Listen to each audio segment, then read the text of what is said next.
What if you didn't have to sell your home to access your equity? What if, instead of selling the entire property, you could just sell a piece of it? Keep living in your home, but unlock some of the value inside it. It sounds a little unconventional, but this is one of the biggest ideas behind tokenized real estate.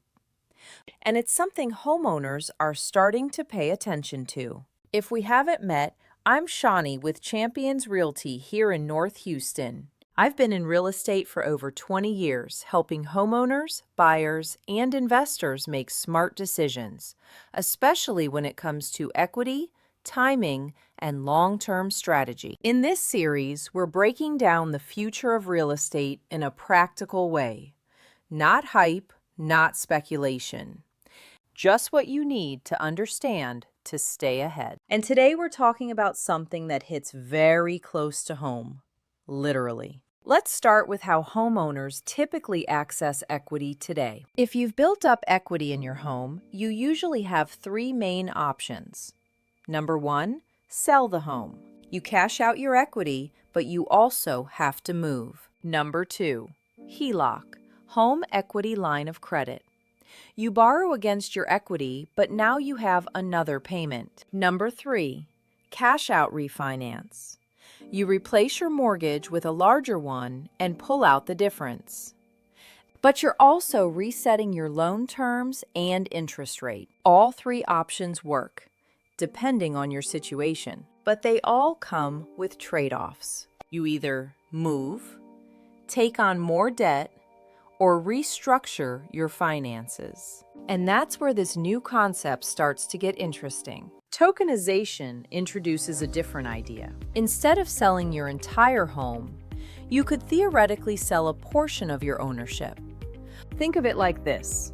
If your home is worth $500,000, instead of selling the whole property, you might sell 10% of it. That means you receive cash, but you still own 90% and you still live in the home. Now, I want to be very clear here. This is not mainstream yet.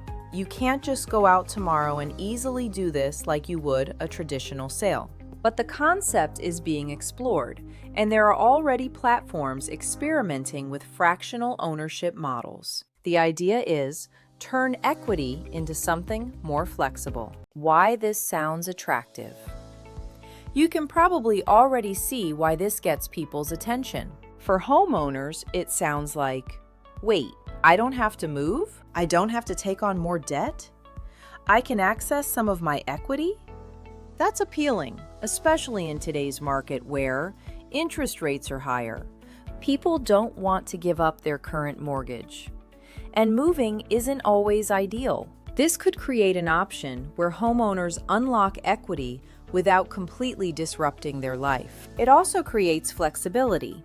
Instead of an all-or-nothing decision, it becomes partial. But this is where we need to slow down, because this is not as simple as it sounds. The biggest issue?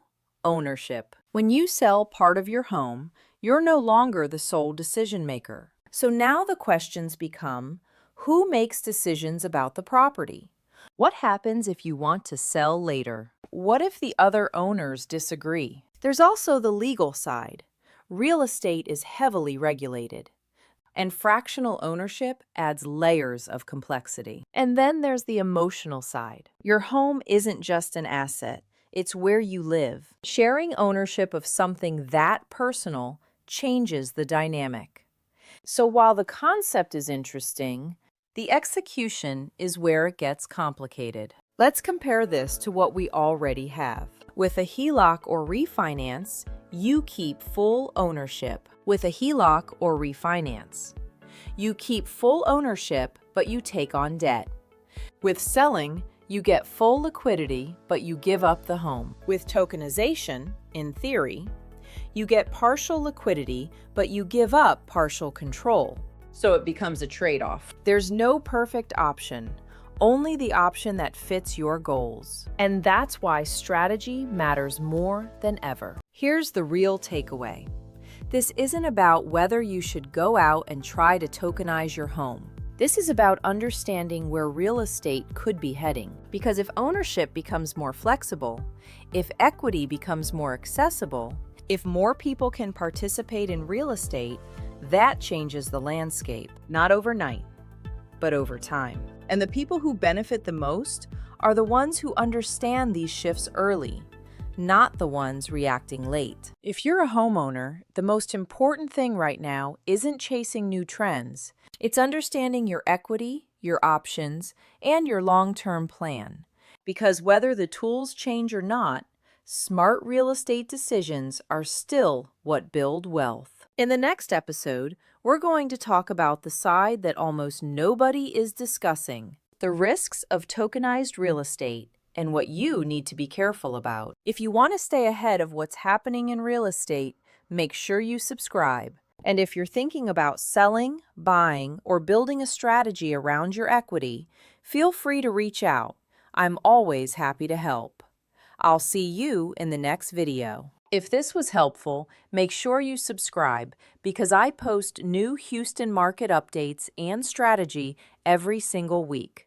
And if you're thinking about buying, selling, or investing, or you're just not sure what your next move should be, you don't have to guess. You can go to soldbyshani.com or send me a DM with the word Houston and tell me a little about your situation. I'll take a look personally and tell you what I'd do if it were my own money. No pressure, no sales pitch, just clarity.